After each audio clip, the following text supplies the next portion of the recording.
마태복음 22장 31절로 33절의 말씀입니다.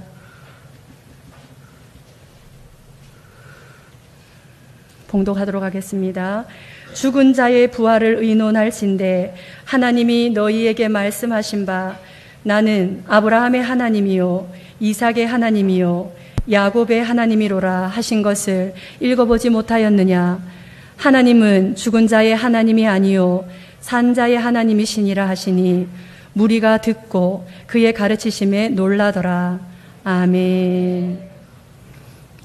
오늘도 주님을 사모하고 사랑하는 마음으로 이렇게 하나님 전에 나와서 하나님의 성호를 찬양하며 기도하며 말씀을 상고하며 예배드릴 수 있는 시간 주신 것 감사를 드립니다. 오늘 이 시간 우리의 드린 예배가 하늘 보좌의 3층천에 도달하게 도와주시고 하나님 받으시는 귀한 예배 될 수 있도록 축복해 주시옵소서. 이 시간도 부족한 종 붙잡아 주시고 말씀 증거할 때 성령님 도우시고 인도하시고 역사해 주시옵소서. 하나님을 사랑하는 자 곧 그 뜻대로 부르심을 입은 자들에게는 모든 것이 합력하여 저를 이루신다고 하는 말씀을 붙잡습니다. 이 말씀 붙잡고 나아갑니다. 믿음으로 나아갑니다. 이 말씀을 이루어 주시옵소서. 이 말씀을 이루어 주시옵소서. 하나님 이 시간 부족한 종 붙잡아 주시옵소서. 종의 생각과 마음으로 하지 않게 도와주시고 성령의 감동을 따라서만 말씀을 증거할 수 있도록 성령님 인도해 주시옵소서. 예수님의 이름으로 기도합니다. 아멘. 수많은 사람들이 예수를 믿습니다. 믿고 죽은 사람들이 많이 있죠. 지금까지 2000년 동안 수많은 사람이 예수 믿고 다 죽었습니다. 많은 사람들이 예수 믿다 죽으면 부활할 것이다 라고 생각을 합니다. 예수 믿다가 죽으면 부활한다. 그거는 잘못된 겁니다.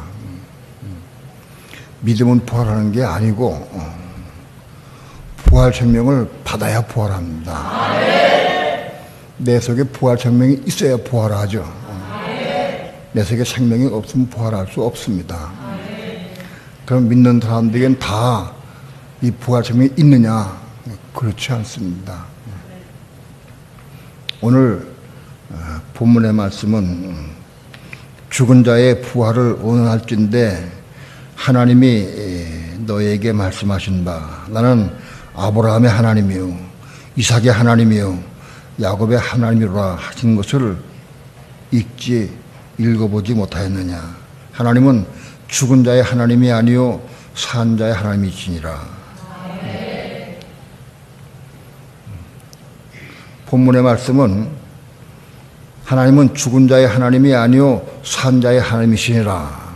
그러면서 나는 아브라함의 하나님이요 이삭의 하나님이요 야곱의 하나님이다 하는 것을 우리에게 말씀합니다. 그러면 이 말씀은 뭘 의미하느냐? 아브라함의 하나님, 이삭의 하나님, 야곱의 하나님을 통해서 우리가 뭘 얻느냐, 뭘 깨닫느냐 하는 것이 중요합니다. 다시 말씀드리면 부활을 원하면은 바로 이 세 분 아브라함의 하나님, 이삭의 하나님, 야곱의 하나님이 여호와를 믿어야 된다. 그게 무슨 뜻이냐? 아브라함이 부활신앙을 얻었습니다. 아브라함이 부활신앙을 얻었어요. 또 이삭도 부활신앙을 얻었어요. 야곱도 부활의 신앙을 얻었어요. 그렇기 때문에 이 부활신앙을 받아야 그래야 부활할 수 있다는 겁니다. 부활신앙이 없으면 그냥 썩어지고 말아요. 부활신앙이 있어야 부활합니다. 그러면 이 부활신앙이 뭐냐? 아브라함의 하나님이요 이삭의 하나님 야곱의 하나님이라는 것을 왜 말씀했느냐? 우리는 그 뜻을 알아야 됩니다. 아브라함이 어떤 과정을 통해서 어떻게 이 부활신앙을 얻었느냐 하는 것을 우리가 알아야 됩니다. 최초의 아브라함은 갈대아 우리에 있을 때에 하나님의 부르심 받았습니다. 너는 본토와 친족과 아비 집을 떠나서 내가 내게 지할 땅으로 가라 하는 부름을 받았습니다. 그때 아브라함은 바로 그 아비 데라를 설득을 해서 데라와 함께 갈대우를 떠납니다. 갈대우를 떠난 아브라함의 식구들이 하란 땅에 머물렀습니다. 하란 땅은 목초지가 있고 짐승을 키우기에 아주 물이 있고 초지가 있는 그런 좋은 땅입니다. 그래서 데라는 거기서 머물르기로 하고 더 나아가지 않습니다. 그 땅에서 머물러 있었습니다. 근데 아브라함은 효자이기 때문에 그 아비 데라를 놔두고 갈 수가 없어요. 하는 걸 보시고 데라가 죽을 때까지 기다리셨어요. 아브라함에게 말씀하시면 아브라함이 효자이기 때문에 아버지를 너무 사랑하기 때문에 그래서 떠날 수 없는 걸 아셔요. 그때까지는 가만히 계셨어요. 창세기 11장에 보면은 그 아비가 죽을 때까지 하나님 기다리신 장면이 나옵니다. 데라가 죽은 후 205세로 죽은 이후에 다시 하나님께서 아브라함에 나타나서 말씀했습니다. 너는 본토와 친척과 아비 집을 떠나서 내가 내게 지시할 땅으로 가라 하고 말씀했습니다. 그 땅이 무슨 땅인지 몰라요. 그 땅이 지금 우리가 다 알지만 가나안 땅이지만은 그때 아브라함에게 말씀하신 하나님은 그 땅이 무슨 땅이고 어떻게 생겼고 또 어디로 가야 되고 그런 거 아무것도 몰라. 그냥 내가 내게 지시할 땅으로 가라 하고만 말씀했어요. 동으로 가야 되는지 서로 가야 되는지 남으로 가야 되는지 북으로 가야 되는지 아무것도 몰라. 그 땅 어떻게 생겼는지도 몰라. 그럼에도 불구하고 하나님의 말씀을 따라서 아브라함은 발길을 옮겼습니다. 75세 때에 하란 땅을 출발해서 하나님의 원하시는 땅인 가나안 땅에 75세 같은 해에 도착을 했습니다. 거의 1년 만에 1년 동안 그 1년 안에 도착을 한 겁니다. 우리는 아브라함의 여정을 통해서 하나님께서는 본토와 친족과 아비 집을 떠나라고 말씀했습니다. 내가 내게 지시할 땅으로 가라고 말씀했어요. 오늘 우리의 믿음의 시작은 본토와 친족과 아비 집을 떠나야 돼. 떠나야 되는 거예요. 많은 그리스도인들이 예수를 믿긴 믿어도 떠나질 않아요. 그 떠나는 것은 여기 집 있는 걸 떠나서 방랑생활 그런 뜻이 아닙니다. 마음으로 떠나야 된다. 마음으로. 본토를 떠나야 돼. 친척을 떠나야 돼. 자식을 떠나고 형제를 떠나야 돼. 그 아비 집을 떠나야 돼. 이거 떠나야 가나안 땅에 도착할 수 있어요. 그걸 안 떠나면 가나안 땅에 갈 길이 없어요.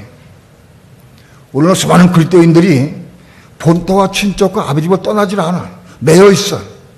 가정에 매이고 자식에 매이고 전부 매여 있어요. 그러니까 마음에 매여 있으니까 가나안 땅에 도착할 수가 없는 거예요. 오늘 우리는 떠날 수 있어야 된다. 본토와 친족과 아비 집을 떠나는 것이 쉬운 일이 아니에요. 그런데 아브라함은 하나님의 음성을 듣고 떠났어요. 떠나야 가나안 땅에 도착을 하죠. 떠나지 않으면 거기 도착할 수가 없어요.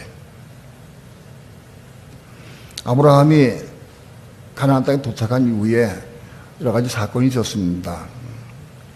조카 롯과의 문제가 생겨서 롯이 소돔성으로 이사를 가고 또 그 롯이 그돌라오멜의 왕의 연합군에게 잡혀가지고 소돔성이 멸망을 당할 때 포로가 됐어요.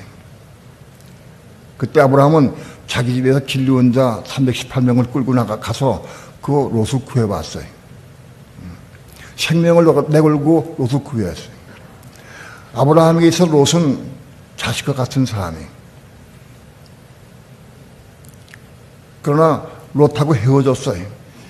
다투기 때문에 그 종들 다투기 헤어졌어요.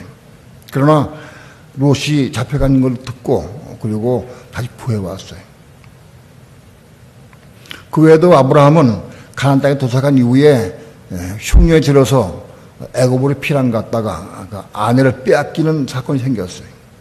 바로 왕에게 아내를 빼앗겼어요. 빼앗겨 다시 얻었어요. 하나님께서 바로 왕에게 두려운 마음을 주셔서 다시 아브라함에게 돌려보내게 했어요. 또 그랄 땅에 가서 또 한 번 뺏겼어요.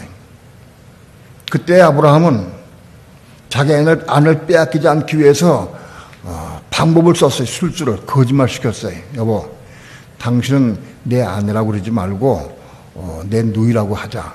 실제로 이복 누이예요. 누이라고 하자. 근데 그것은 왜 그랬냐?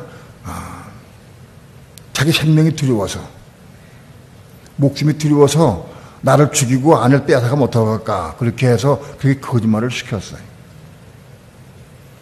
아브라함 믿음이 큰 신앙 같아도 실제로 거짓말을 시켜 자기 목숨을 부지하려고 거짓말시킨 사람이. 아무튼 그렇게 여러 가지 어려움을 당했어요.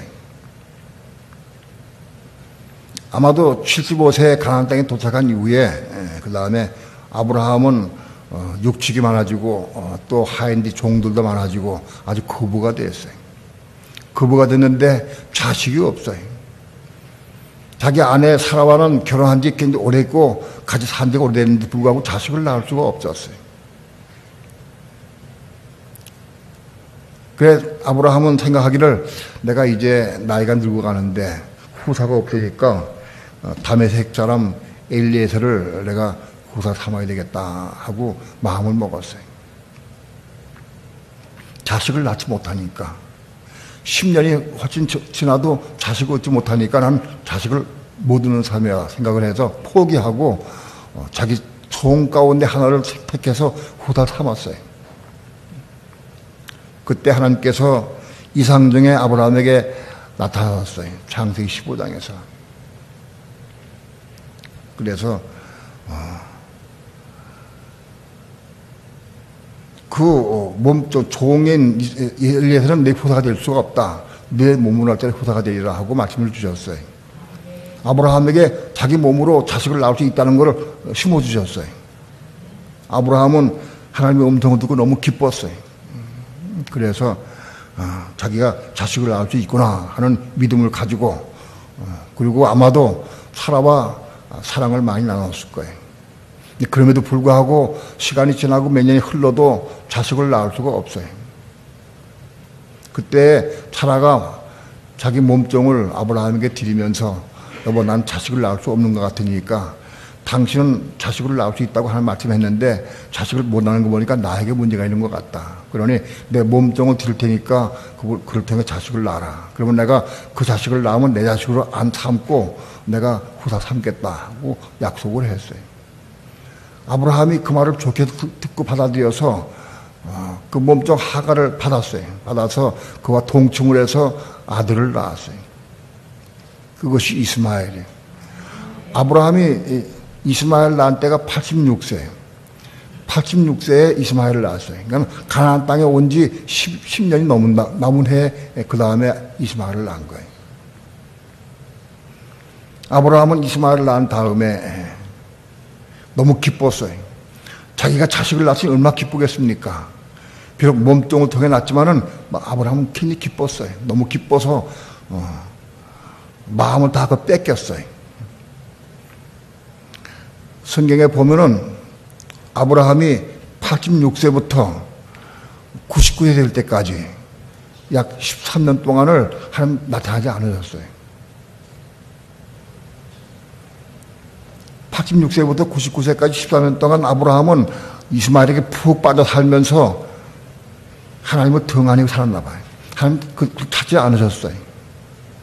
아브라함 99세 때에 하나님 나타나서 말씀했어요. 다시 아브라함에게 약속하시기를 내 이름을 이제 아브라함이라 바꾸라 이름을. 아브라함은 열국의 아비라는 뜻이에요. 이름을 바꿔주시고 사라의 이름도 바꿔주셨어요. 그러시면서 내 초 사라에게 아들이 있을 것이다. 약속을 주셨어요. 명년 이맘때에 넷째 사라에게 아들이 있을 것이다. 근데 그때 아브라함은 나이가 99세예요. 이미 자기는 자식을 낳을 수 없는 상태예요. 그건 자기가 알아. 난 자식을 낳을 수 없는 건 자기 본인이 알아. 90개 살아. 남자의 굳이 할 수가 없고 자식을 낳을 수가 없어요. 그래서 아브라함이 하나님께 말씀을 드렸어요. 하나님, 저 괜찮습니다. 저 이스마엘이 있는데 이스마엘이나 사면 됩니다. 그렇게 하나님께 말씀을 드렸어요. 하나님께서 말씀하시기를 그는 내 후사가 아니다. 내 처 사라를 통해 난 자라의 후사가 되리라 하고 말씀을 했어요.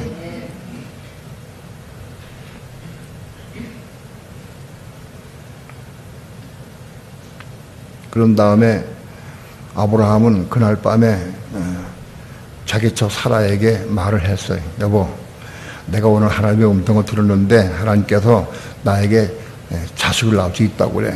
당신하고 관계 자식을 낳을 수 있다고 그래. 당신을 통해 자식을 낳을 수 있다고 말씀하셨어요. 그렇게 말했어요. 그때 사라가 아브라함에게 대항을 했어요. 당신 미쳤어? 난 그런 내용은 없어 성경에 없지만은 제가 보기에 그렇게 말했을 것 같아. 제 기준으로 말하면 당신 미쳤어? 속이 상해가지고 자기 몸종 하갈을 통해서 자식을 낳고 주니까 아브라함이 몸종 하갈을 통해서 자식을 낳은 다음에는 자기 거르다 보지도 않고 이스마엘에 빠져가지고 거기 푹 빠져서 살았어요. 그게 그동안에 쌓인 그 화가 이 속에 쌓여 있었어요. 그래서 사라가 남편에게 미쳤냐고 그랬어요. 그런 말씀은 없죠. 근데 아무튼 제가 보기에 그래. 그러면서 당신 나이가 몇이요 지금? 당신 지금 나이가 99세, 내년에 나면 100세인데 100세분 자식을 낳아. 나도 경서권이었어. 여자 경서권이어도 자식을 낳을 수가 없어. 당신 바보야? 라고 항변을 했어요. 아브라함은 사라에게 대해 아무 말도 못해. 설득할 수도 없고 뭐라 말할 수가 없어요. 하나님 보시고 하나님이 개입하셨어요.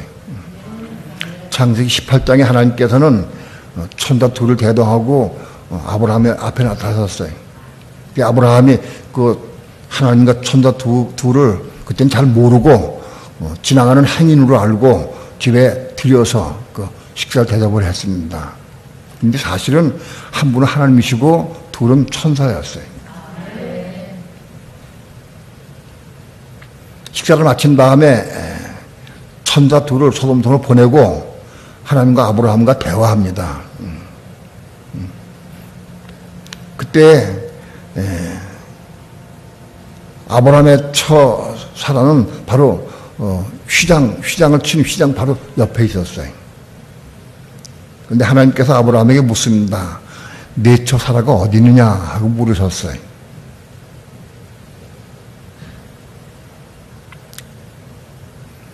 그건 왜 물으셨느냐? 하나님은 그 처 사라가 옆에 있는 걸 이미 아셨어요.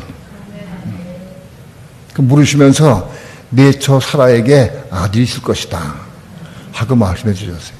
아브라함에게 얘기했어요. 그런데 사실은 하나님은 휘장 뒤에 있는 사라에게 말씀한 거예요. 사라가 휘장 뒤에서 비웃었어요. 남편이 지금 99세고 내가 89세라 자식을 낳을 수 없는데 남편 사내구실을 할 수 없고 나도 자식을 낳을 수 없는데 어떻게 자식을 낳는다 하고 피고 웃었어요. 하나님께서 내 처 사라가 왜 웃느냐 그랬어요. 사라가 장막 뒤에서 피고 웃다가 깜짝 놀랐어요. 내가 혼자 장막 뒤에서 혼자 피고 웃었는데 그걸 다 알고 보고 계신가 보다. 깜짝 놀래가지고 아니 웃지 않았습니다 하고 마음속으로 내가 웃지 않았습니다 라고 얘기를 했어요. 마음속으로. 근데 하나님께서 또 아니라 내가 웃었느니라 하고 얘기를 했어요. 마음속으로 감찰하시는 하나님께서 사라와 대화하신 거예요. 그 그 사건을 통해서 사라는 하나님이 위대하신 분이구나. 하나님 믿게 됐어요. 사라의 마음속에 믿음이 생겼어요. 창세기 18장은 순전히 하나님께서 사라의 마음속에 믿음을 주시기 위해서 오신 거예요. 아브라함도 마찬가지. 아브라함은 자식을 낳을 수 없는 상태에 99세라 남대구시 할 수가 없고 자식을 낳을 수가 없어. 그럼에도 불구하고 하나님께서는 네가 자식을 낳으리라 하고 말씀을 주셔서 그때 아브라함이 믿음을 받아들였어요. 난 자식을 낳을 수 없지만 하나님께 말씀하니까 그 말씀 받아들였어요. 믿음으로. 근데 문제는 사라에게 문제가 있어요. 사라 말씀 받질 않았어요. 그것 때문에 오셔가지고 사라를 설득시키기 위해서 오셔서 장막 뒤에서 대화하시면서 사라에게 믿음을 주셨어요.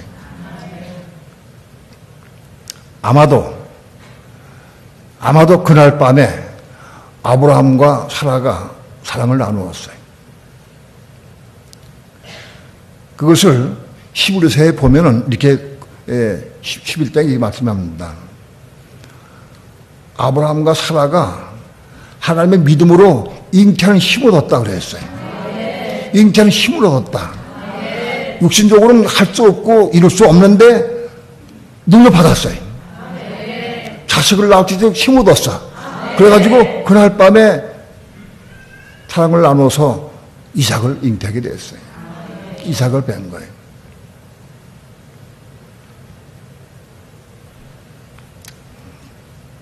이삭을 낳았습니다. 이삭을 낳은 다음에 이삭이 젖될 때쯤 돼서 향연을 베풀었어요. 잔치를 했어요. 그때 잔치 속에서 그때 이스마엘이 이삭을 희롱하는 사건이 생겼어요. 어린 자기 동생이죠. 어린 동생인데 주인이죠. 주인의 아들이죠. 이스마엘은 종이요. 위치가. 그 이삭에게 놀렸어요. 놀려대고 조롱을 했어요. 그 사건 그걸 보고 사라가 화가 나가지고 남편에게 얘기를 했습니다. 하가가 이스마엘을 쫓으라고. 우리 집에 같이 살 수가 없다고. 너는 후사가 될 수 없다. 하고 쫓으라고 그랬습니다. 그때 아브라함이 마음이 괴로웠습니다. 이삭을 낳은 다음에는 마음이 이삭에게 갔지만은 그래도 이스마엘도 자기 자식인데 첩의 아들도 자식은 자식인데 그걸 내 쫓으면 어떡하나. 그런데 아브라함은 사라하고 다툴 수가 없어요. 말하지 않고 괴로워하고 하나님께 기도했습니다. 하나님께 기도할 때 하나님께서는 그 아들과 에미를 내쫓으라. 하가를 내쫓으라. 쫓는 것이 하나님의 뜻이었어요. 사라는 화가 나가지고 말했지만 쫓는 게 하나님의 뜻이었어요. 아브라함은 하나님의 음성을 듣고 그 다음날 하가가 이스마엘을 쫓았습니다. 그리고 아브라함은 이삭과 함께 시간을 보내면서 행복한 날을 보냅니다. 이삭의 나이가 어느덧 15살, 15살쯤 될 때입니다. 정확한 연도는 모르지만 아마도 15살쯤 됐을 때쯤 하나님께서 아브라함에게 말씀했습니다. 아브라함아, 네, 제가 여기 있습니다. 너는 내가 지시하는 산 모레한에 가서 내 아들 독자 이삭을 번제로 드리라 하고 말씀했어요.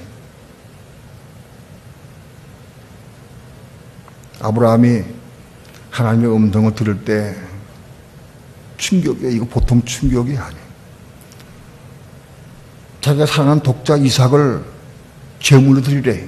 하나님께서 제물로 드리라고. 그런데 아브라함은 그 이튿날 아침 일찍이 나귀에다가 안장을 지우고 나무를 싣고 불과 칼을 들고 그리고 모리아를 향해 갑니다.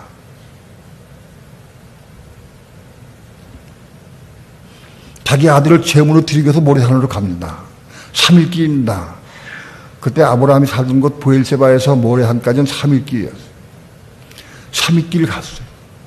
아마도 3일길 가면서 아브라함은 많은 생각을 했을 거예요. 하나님께 순종하긴 하지만은 왜 다 두려고 하실까?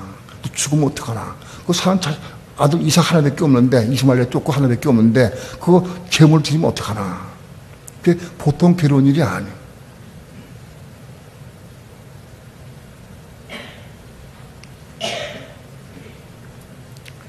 삼일길을 가서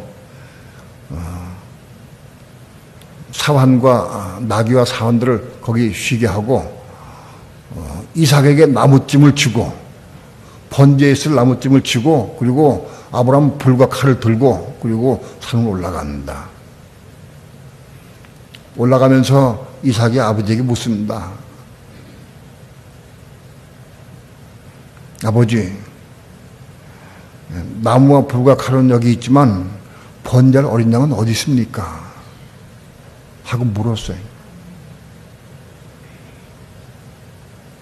그때 아브라함은 그때 하나님께서 다 예배하였단다. 하나님이 예배하였다라고 말을 했어요. 나는 아브라함이 정말 하나님이 예배하신 것을 알고 말을 했을까? 그렇지 않아요. 아브라함은 실제로 지금 이삭을 제물로 드리려 가는 거예요. 그래서 차마 네가 제물이다. 네가 이삭이 네가 제물이 된다. 네가 어린 양이다. 라고 말할 수가 없어요. 그때 아마도 아브라함은 하나님께 물었을 거예요. 내가 답변을 어떻게 하면 됩니까? 방황해서 말을 했는데 쏙 나온 말이 하나님이 예배하였다라고 말을 했어요. 모래산에 도착을 해서 거기다가 돌단을 쌓았습니다. 아브라함과 이삭이 돌단을 같이 쌓았어요.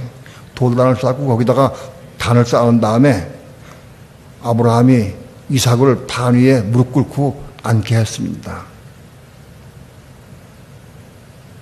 나는 그 장면을 혼자 생각을 해봤어요. 아브라함이 이삭을 묶었다고 했는데 둘로 묶었는데 어디서 묶었느냐? 단을 높이 쌓고 땅 밑에서 묶어가지고 들어 올릴 수가 없어. 아브라함 그때 나이가 115세 이상 되니까 할 수가 없어요.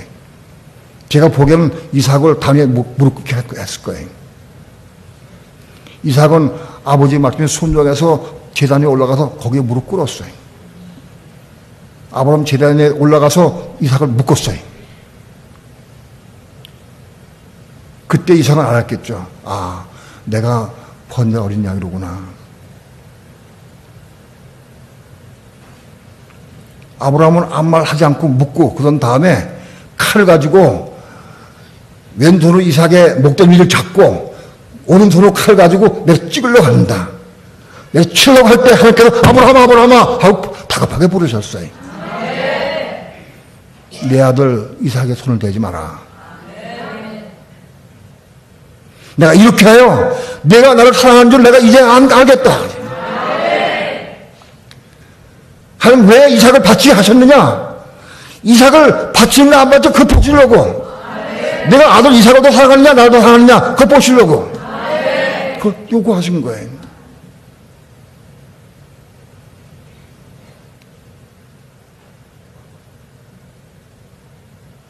그리고 아브라함에게 부활 생명이 부어주어진 거예요. 하나님께서 예비한 어린 양을 잡아서 제물을 드리게 하고 대신 드리게 하고 그리고 아브라함과 이삭이 제사를 드리고 사고 땅을 내려왔어요. 내려올 때에 그때 내려올 때는 올라갈 때에는 천연적인 생명이었지만 내려올 때는 부활 생명이에요. 왜? 죽었어. 지난 위에 바쳤어. 마음을 바쳤어.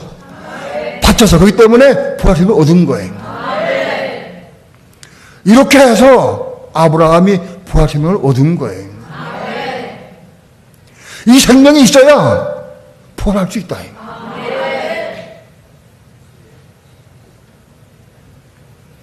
예수 믿고 여기 거듭나고 신앙생활 잘하면 부활한다. 전부 그렇게 사람들은 믿고 있어요. 부활을 원하려고 하면 아브라함의 하나님, 이삭의 하나님, 야곱의 하나님, 여호와를 한 것을 우리가 알아야 돼. 왜 아브라함의 하나님이라고 얘기했느냐? 아브라함이 그렇게 이삭을 드림으로 말미암아 부활심을 얻은 거예요. 그걸 말씀한 거예요.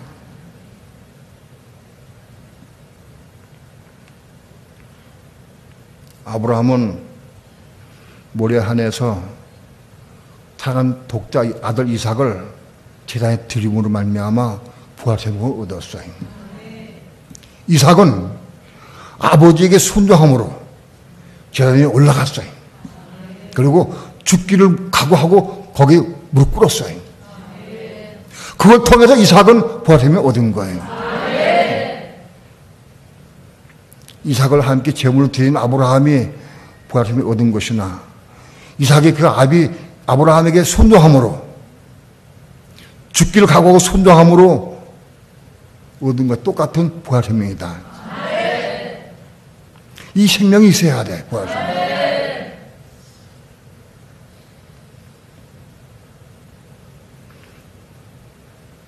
많은 그리스도인들이 주님 부활에 오실 때에 무덤이 열리고 다 일어날 줄 알지만 그렇지 않아요. 부활 생명이 있어야 돼. 부활 생명이 뭐냐? 죽은 자를 살리는 생명이요. 그 생명이 여기서 들어와야 돼. 그래야 부활하는 거예요. 그 생명이 없으면 어떻게 부활을 해? 예수 믿는 사람은 다 부활하고 불신자도 부활한다. 불신자도. 그렇게 생각을 해. 믿는 자도 다 부활 못하거니와 더더 불신자가 어떻게 부활합니까? 부활 생명이 있어야 부활하지.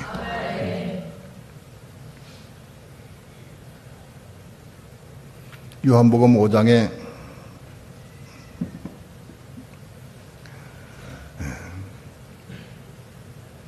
부활의 장면을 말씀할 때 생명의 별을 나오느냐 심판의 부활을 나오느냐를 말씀합니다. 생명 있는 사람은 생명의 부활을 나올 것이고 어떤 사람은 심판의 부활을 나온다. 부활을 하긴 해. 부활을 하긴 하는데 어떤 생명의 부활하고 어떤 심판의 부활을 받는다. 하긴 해도 심판의 부활이 되는 거예요. 그 심판의 부활은 뭐냐? 예수 믿는 사람들 가운데서 일하는 겁니다. 불신자가 심판의 부활을 나오는 게 아니에요. 예수 믿는 자는 생명의 부활로, 불신자는 심판의 부활을 나온다. 그렇게 아니에요. 부활을 하되 영광스러운 부활이 있고 미안하지만 심판받는 부활이 있다. 우리는 성경을 전체를 다 맞춰서 연결해가지고 해석을 해야 돼. 한쪽 말씀만 가지고 그걸 가지고 해석하면 잘못하면 이단에 빠지기 쉬워요. 어떤 말씀 해석해도 어떤 말씀 부딪혀도 부딪히면 안 되는 거예요. 다 그 포함되고 수용할 수 있어야 돼. 야곱은 우리가 알다시피 장자권을 사모했어요. 장자권을 사모했는데 얼마큼 사모했느냐? 리브가의 뱃속에 있을 때부터 싸웠어요. 장자권 때문에 싸운 거예요. 리브가가 얘기하기를 태중에 두 민족이 있다고 그랬어요. 뱃속에 리브가의 뱃속에 에서와 야곱이 있었어요. 태중에 있을 때. 근데 요동을 치고 싸워 둘이. 요동을 치고 싸우는데 그 왜 싸우느냐? 먼저 나가려고. 엄마 뱃에서 먼저 나가는 자가 장자거든. 먼저 나가는 장자이기 때문에 먼저 나가려고 요동을 쳤어. 근데 제가 보기에는 에서는 장자권에 대해 별로 관심이 없었어요. 근데도 왜 먼저 나가려느냐? 가만히 보니까 여기 옆에 있는 조그만 게 힘도 없는 게 자꾸 밀치고 자꾸 들어와가지고 지가 먼저 나가오래. 너 왜 그래? 딱 붙어버렸어요. 힘이 약해, 야곱은. 그러니까 에서는 지가 먼저 나가 장자권 얻으려고 먼저 나간 게 아니라 동생이 자꾸 삐지고 오니까 미쳐낸 거예요. 그리고 제가 먼저 나온 거예요. 야곱이 너무 억울해. 내가 힘이 없어가지고 먼저 나올 수 있었는데 먼저 나올 수가 없어. 그래서 형 에서가 나올 때 발튀김 자꾸 나왔어, 자꾸. 나는 그 얘기를 들을 때 거짓말도 쌩 거짓말이다. 그렇게 생각을 했어요.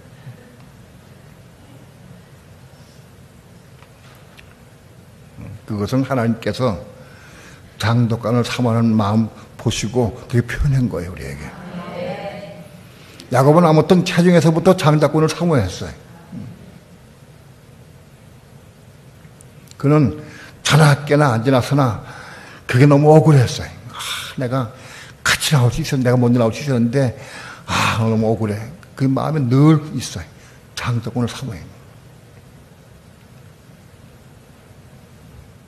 에서는 커서 사냥꾼이 되고, 야곱은 집에서 엄마를 도와서, 어머니를 도와서 집에서 부엌일도 돕고 그런 일을 했어요.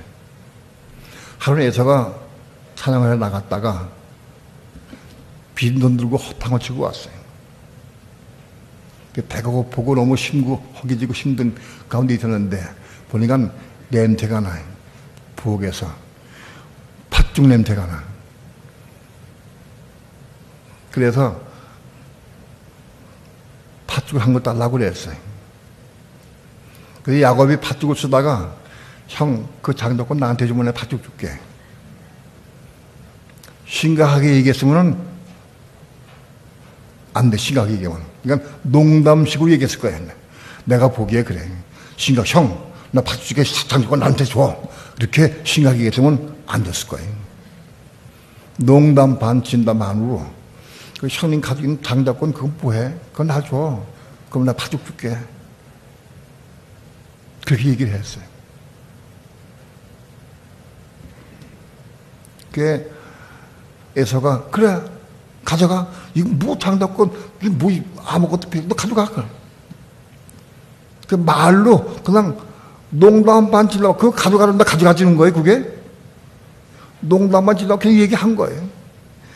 팥죽 한 걸 주고 그거 주면 그거 가져가지는 거예요, 장작권이. 그러나 말로 그렇게 했어요. 중요한 것은 에서는 장작권을 경홀히 여겼다고 그랬어요. 가볍게 여겼어요.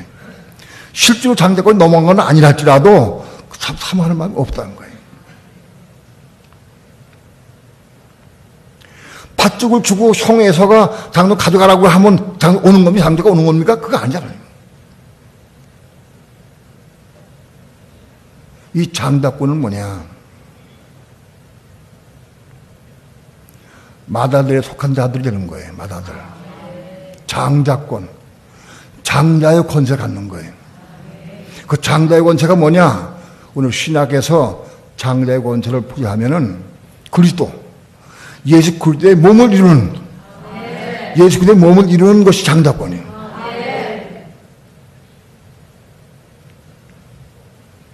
교회가 금요일날 말씀드릴 때 새 생명 가운데에서 새 삶을 이루어야 교회가 되는데 그 교회 가운데서도 새 생명으로 새 삶을 이루어서 온전하게 완전히 이루어질 때 그들이 모여서 그들이 장작권을 이루는 거예요. 14만 4천의 천년의 성도가 되는 거다. 그 장작권이.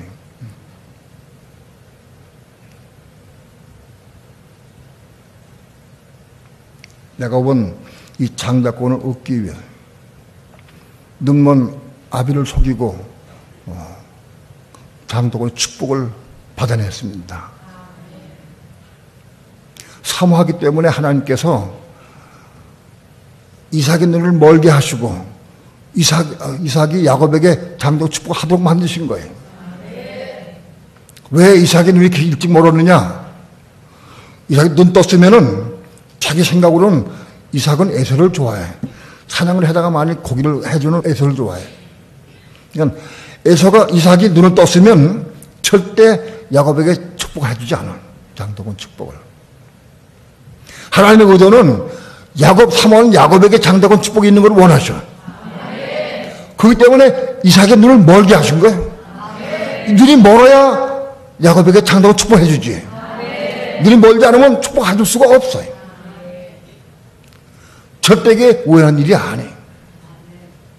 순전히 야곱의 장덕원 삼은 야곱에게 장덕원 축복을 하게 하시기 위해서 눈 멀게 하신 거예요. 눈먼 이삭이 야곱에게 장덕원 축복을 했어요. 야곱은 생명을 내걸고 이 축복 받기 위해서 변장을 하고 형의 옷을 입고 받아 입고 그러고 나가서 몸에 털 붙이고 염소털을 붙이고 그러고 가서 에서는 털 많은 사람이기 때문에 몸에 염소털을 붙였어요. 여러분 아무리 밀어내도 사람의 털과 염소털을 구분 못하겠어요? 하나님께서 야곱을 만지면 털 만지면서 그게 그냥 그거 상관이 없어. 그냥 털이 있으니까 애서다고 생각하게 한 거예요. 그게 문제가 아닌 거예요. 하나님이 이루게 하신 거예요, 하나님께서. 그리고 냄새 맡아보고 목소리 들어보고 목소리는 야곱인데 어떻게 몸도 그렇고 옷도 냄새도 그렇고 애서구나 하고 축복해 줬어요. 난 그렇게 바보 같은 이삭을 난 생각을 못해. 참 이상해. 내가 그렇게 생각을 내가 한번 해봤어. 내가 이삭이 돼가지고 눈 감았는데 내가 아들 둘이 있는데 아들 둘이 와서 나한테 와서 얘기할 적에 냄새 맡아보고 몸 만져보고 그리고 목소리는 이상한데 근데 야곱의 목소리인데 네가 애서 같긴 해. 그래서 축복해줬어. 그게 가능한 얘기요? 그게 수십 년도 같이 살았으면서 하나님께서 야곱에게 축복해 주시기 위해서 역사하신 거예요. 야곱은 그거로 말미암아 형한테 미움 받아가지고 도망갔어요. 받다는 사람으로. 그래서 외삼촌 집에서 20년 동안 살아요. 외삼촌 집에 20년 동안 살면서 무진고생을 해. 거기는 외삼촌은 야곱보다 훨씬 기발하고 아주 약삭 빠르고 그런 사람이에요. 야곱이 꾀쟁이고 아무리 그래도 그 외삼촌은 당할 수가 없어. 거짓말쟁이고 꾀쟁이인 야곱이 라반을 만나야 깨지게 돼 있어요. 20년 동안 가서 고통을 다 고생을 당했어요. 그건 우연한 일이 아니에요. 하나님이 야곱을 라반의 속에 집어넣은 거예요. 20년 동안 거기서 고통당하도 집어넣은 거예요. 거기서 고난당하고 엄청 고난당하고 어려움을 당했어요. 여러분 장자권을 얻으려고 하면 라반이 있어야 돼요. 라반이. 여러분의 라반은 누굽니까? 여러분을 괴롭게 하고 아프게 하고 힘들게 하고 계속 조롱을 하고 여러분 고통당하는 주는 라반은 누굽니까? 여러분의 남편입니까? 여러분의 아내입니까? 자식입니까? 어떤 놈 자식이 그렇게 소극적이요, 자식이. 그게 라반이에요. 하나님이 허락할 때까지 라반의 밑에 거기서 고통당하고 그건 당해야 돼. 하나님 허락하심이 있어야 그도 나올 수 있는 거예요. 야곱의 전반부의 생활은 라반에게 고통당하고 그 자아가 깨지고 부서지고 그런 생활이었습니다. 그 다음에 야곱이 고향 땅에 돌아오면서 형 에사가 400인을 거느리고 온다는 말 듣고 취급을 해가지고 기도합니다. 하나님 앞에. 죽기를 결하고 기도합니다. 뒤를 물러갈 수도 없고 앞에 갈 수도 없고 형 에사가 400인을 데리고 오는데 이게 꼭 죽을 것 같아. 기도합니다. 하나님의 약속의 말씀을 붙잡고 기도합니다. 하나님 나에게 이 땅 다시 돌아오게 하시겠다고 약속하지 않습니까? 나를 형의 손에 붙잡아 주옵소서 구해달라고 기도했어요. 밤새도록 기도했어요. 천사와 씨름했는데 그 천사는 누구냐? 바로 그리스도입니다. 그 당시에 활동한 그리스도입니다. 그리스도와 씨름한 거예요. 거기서 야곱이 환도뼈가 부러지기까지 기도했어요. 환도뼈가 부러져도 허리춤을 놓지 않았어요. 나에게 축복해줘. 축복해 주시면 내가 놓겠나이다. 축복해 주면 절대 안 놓습니다. 하고 기도했어요.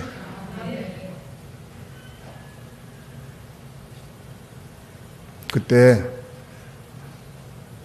야곱에게 축복해 줬어요. 내 이름이 무엇이냐? 내 이름이 야곱입니다. 몰라서 묻는 게 아니에요. 다시 한번 각성시키는 거예요. 내 이름이 야곱입니다. 내 이름이 야곱이다마는 이제는 이스라엘이라 하라. 그때부터 이스라엘로 바꿔졌어요. 바꿔졌어요.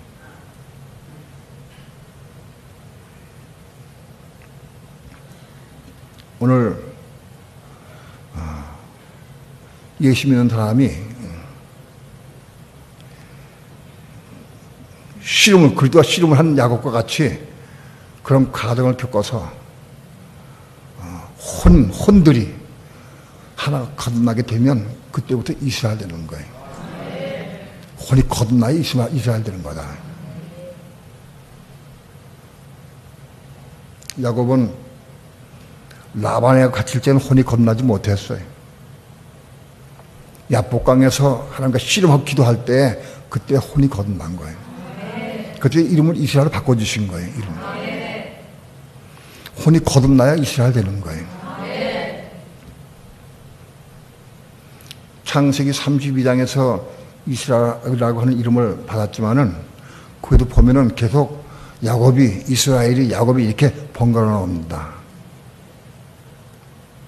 야곱이 하나님의 생명 안에서 음성을 듣고 순종할 때는 이스라엘이에요. 근데 야곱이 자기 생각으로 자기 방법으로 살 때는 야곱이요. 난 맨 처음에 왜 야곱과 이스라엘을 바꿔서 이렇게 불렀을까 이상하다. 그것 때문에 굉장히 씨름을 했어 오랫동안. 하나님께 묻기도 했어요. 근데 그것은 우리가 혼들이 겁났다 할지라도 여전히 우리 육체의 생각으로 살 때가 많이 있어요. 내 인간의 생각으로 살고 행동할 때가 많이 있어요. 그땐 야곱이다. 우리가 그리스도의 생명 안에서 그리스도 안에서 은혜 가운데 살 때는 이스라엘인데 내 생명으로 살 때는 야곱이다. 오늘 우리의 삶은 야곱 이스라엘을 번복합니다. 내가 시장을 갈 때에도 이스라엘로 가느냐 야곱으로 가느냐 달라요. 내가 시장 갈 때 내 생각으로 내 방법으로 내가 뭘 해가지고 생각해서 내가 뭐 사고 구매해가지고 오면은 난 야곱이요. 내가 시장 간다 할지라도 성령께 묵 기도해서 성령 은혜 가운데서 음성을 듣고 순종의 삶을 살 때면 이스라엘. 오늘 우리의 삶이 이스라엘의 삶으로 바꿔줘야 합니다.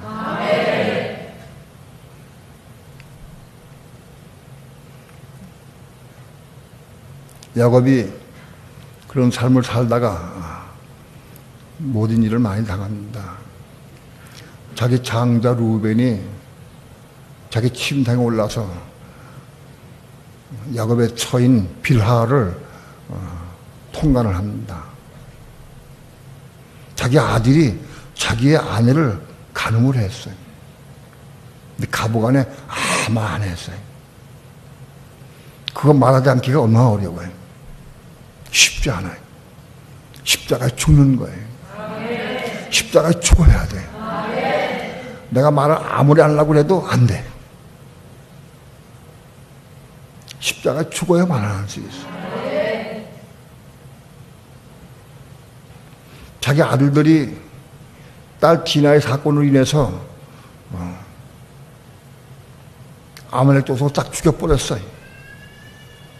몽땅 죽여버렸어요. 그 사건 때문에 인근 부락에서 전부 다 부르고 일어나가지고 야곱의 가족을 죽이려고 그래요.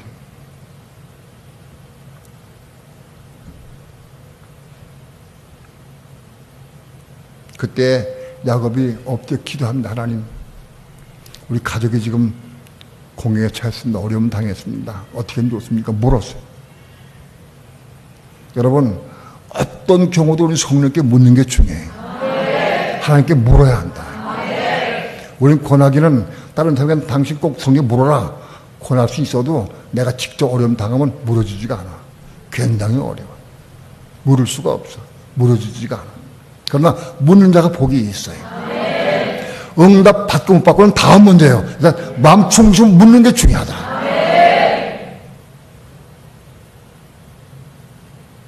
우리는 모든 사건, 모든 전체를 다 물어야 한다. 우리는 머리가 없는 자예요. 내 주장이 없어. 우리의 머리는 긁어요. 나의 귀는 긁어요. 긁다가 시킨 대로 해야 돼. 내가 이럴 때 하면 안 돼.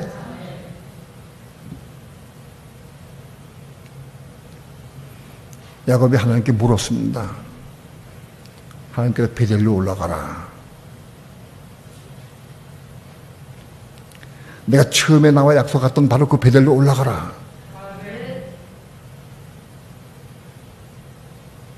야곱이 디나의 사건을 통해서는 그때는 마음이 생에 뺏겨가지고 육신적 세상 쪽으로 안락을 취하고 그 행복한 삶을 살고 추구하고 그럴 때 디나 사건이 벌어졌어요. 하나님께서는 그때 베델로 올라가라.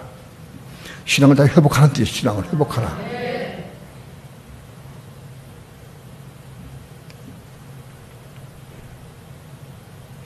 그 후에 야곱에게는 아주 큰 사건이 또 왔어요.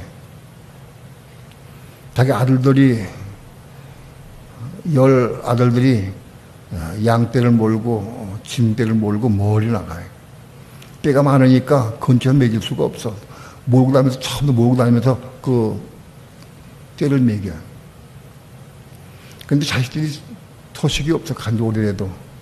그래서 궁금하고 답답하니까 요셉을 통해서 요셉에게 형들의 안부를 보고라고 얘기를 했어요. 그러니까 요셉이 형들의 안부를 알기 위해서 떠납니다. 떠나는데 며칠 후에 형들이 보니까 저 멀리 오는 게 보니까 요셉이 온다.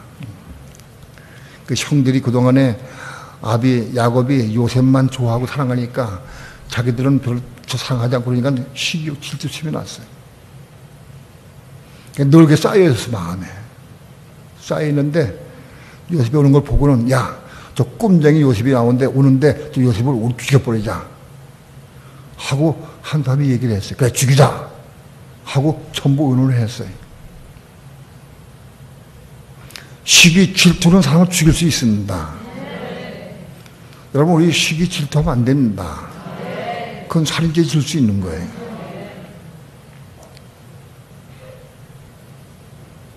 죽이려고 했는데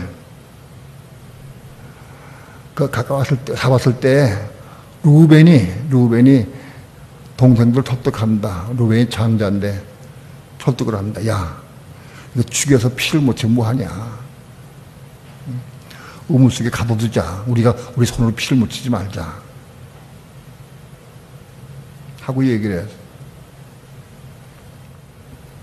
그래서 그를 죽이지 않고 우물 속에 가둬버렸던 저 깊은 우물 속에 넣어버렸어요.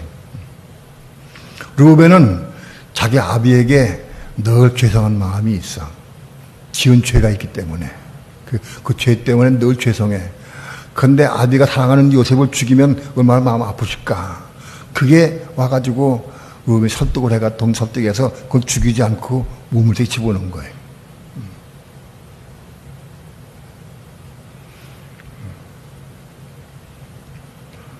후에 장사꾼들이 지나갑니다. 물건을 사고 파는 멀리 여행하면서 물건을 사고 파는 거 장사꾼들을 뭐라 해요? 대상이라고 하나. 대상이 지나갈 때 유다가 제안을 해서 그걸 팔아먹었습니다. 팔자. 그래서 죽이면 뭐하냐? 팔자. 그래서 팔았습니다. 그 대상들이 요셉을 끌고 가가지고 애굽에 가서 보디발의 집에 팔았습니다. 보디발의 집에서 요셉이 거기서 여러 가지 환난을 겪고 과정을 겪은 다음에 결국은 총리가 됐어요. 애굽의 총리가 됐다. 여러분, 이런 모든 사건들이 절대 우연이 아니에요. 그냥 일어나는 게 아니에요. 인간의 생각으로는 절대 상상할 수 없는 일이에요. 이게 절대 그냥 일어나는 일이 아니다. 하나님은 야곱의 족속을 애굽에서 400년 동안 있게 하기 위해서 그걸로 보내시려고 이 애굽의 공무처를 먼저 삼으신 거예요. 요셉을. 가나안 땅에 기근이 있을 때에 애굽의 국무총리가 된 요셉을 통해서 야곱 족속이 살아요.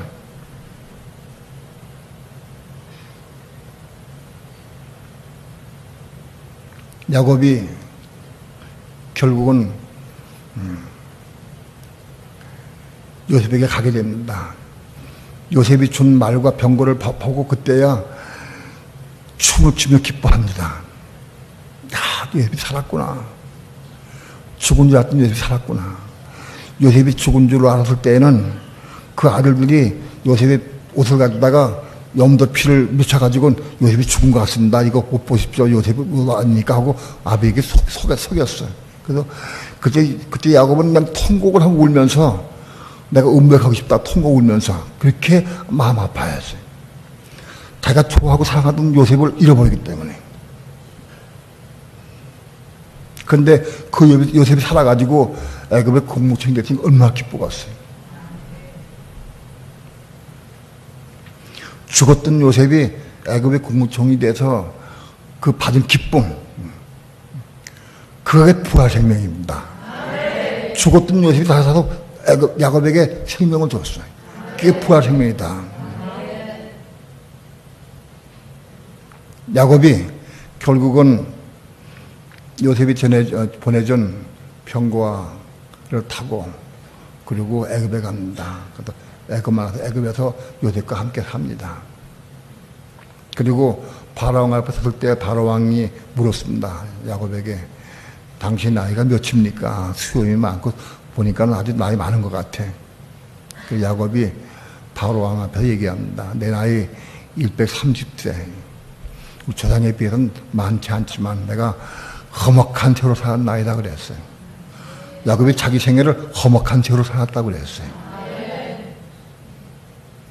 여러분, 장자권을 얻기 위해서 평생 동안 험악한 채로 살았어요. 장자권이 얻어지는 게 아니에요. 평생 동안을 험악한 채로 살았다고. 그렇게 해서 장자권을 얻은 거예요.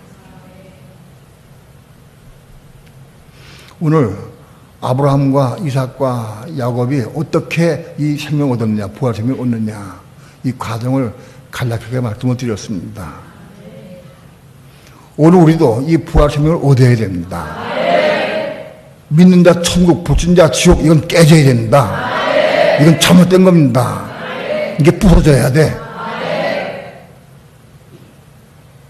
어떤 분들은 나한테 그렇게 얘기를 해요.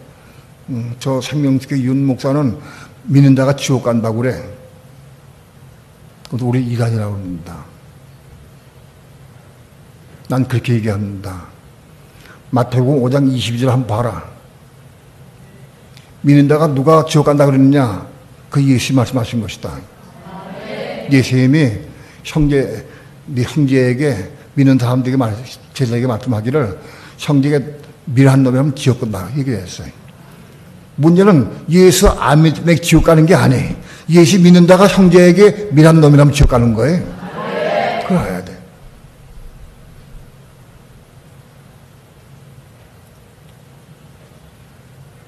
그럼 문제는 우리가 믿는 성도들이 형제나 자매나 다른 사람들에게 미련하게 행동할 때 할지라도 그걸 미련한 놈 하면 안 돼. 근데 그걸 안 하려고 해도 잘 나와. 보면 미련 보니까 나온다.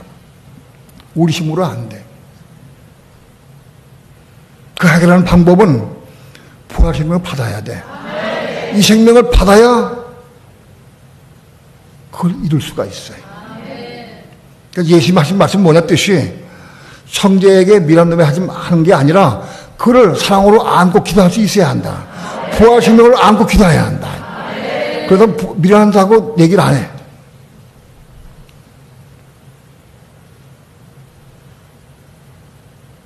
오늘날 수많은 믿는 사람들이 많이 있습니다. 많이 있어도 이 부활 생명을 얻는 걸 잘 몰라요. 얻으려고 하질 않아. 믿음은 총가니까. 믿음을 총가고 따는 당상이면 끝났어. 그렇게 돼버렸어요.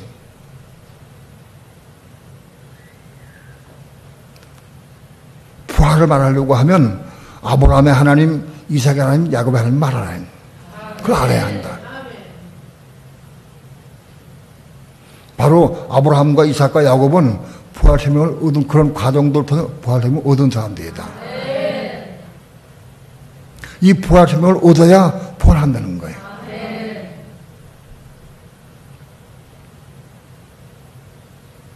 오늘 마지막 때를 사는 우리들이 적그리스도의 환란이 곧 눈앞에 다가오고 있습니다.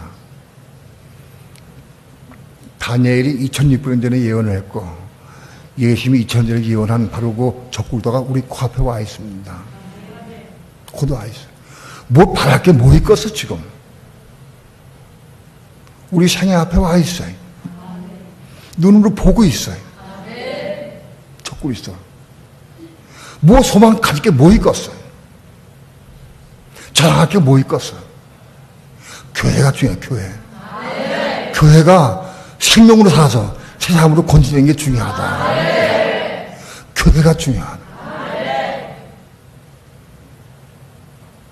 난 교회를 사랑합니다. 난 정말 교회를 사랑합니다. 어떤 것 다 내가 다 내려놓고 다 교회를 사랑합니다.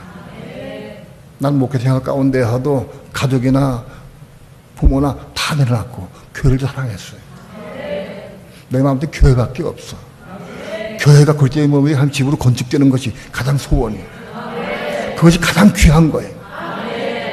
그걸 위해서는 어떤 것 다 희생할 수 있어. 우리 가족도 희생하고 나도 다 희생할 수 있어. 교회가 한 몸 되고 그리스도의 몸이 되는 것이 이걸 위해서는.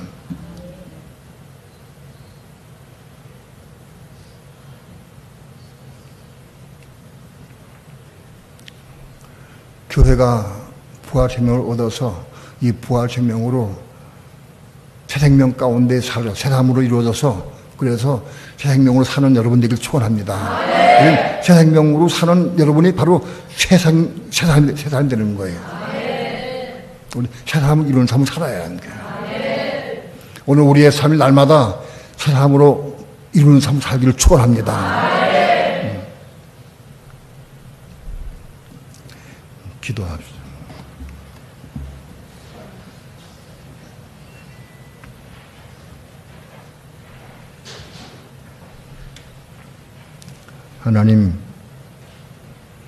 하나님을 사랑하는 자, 곧 그 뜻대로 부르심을 입은 자들에게는 모든 것이 합력하여 돈을 이룬다고 말씀했습니다. 이 말씀은 만구불변의 진리요 변개함이 없습니다. 분명히 이 말씀이 이루어집니다. 우리 마음속에 하나님 사랑하는 마음이 있다고 하면 모든 것이 합력하여 저를 이룰 줄 분명히 믿습니다. 믿고 감사를 드립니다. 찬양을 드립니다. 영광을 드립니다. 영광 받으시옵소서. 우리가 이 부활 생명을 얻어서 이 부활 생명으로 새 생명 가운데에서 새 사람으로 건축되어서 새 사람으로의 삶을 살아갈 수 있도록 축복해 주시옵소서. 감사드리며 예수님의 이름으로 기도합니다.